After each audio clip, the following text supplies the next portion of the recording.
Inclination of A line గురించి చెప్పుకున్నాం. దీన్ని ఎక్స్ యాక్సిస్, వై యాక్సిస్ అంటాం కదా. అలాగే ఇక్కడ లైన్ ఏబి అనేది ఏ అనే పాయింట్ ఎక్స్ యాక్సిస్ వద్ద ఏ అనే పాయింట్ దగ్గర ఇంటర్సెక్ట్ చేసుకుంటుంది.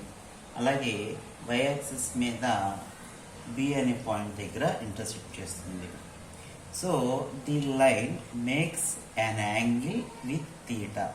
అంటే ఈ ఎక్స్ యాక్సిస్తో ఈ లైన్ చేసేటువంటి దాన్ని ఏమంటామంటే యాంగిల్ అంటాం. దీన్ని యాంగిల్ దేంతో డినోట్ చేస్తాం?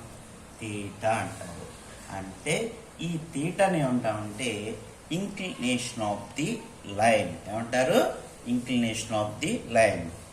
The line A B makes an angle theta with positive direction of the X axis is called a inclination of the line.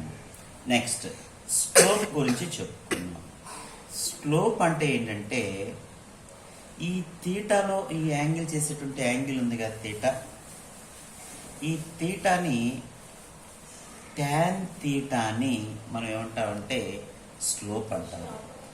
ఈ స్లోప్ అనేది ఏ లెటర్తో డినోట్ చేస్తాము అంటే ఎం అనేటువంటి లెటర్స్తో డినోట్ చేయడం జరుగుతుంది.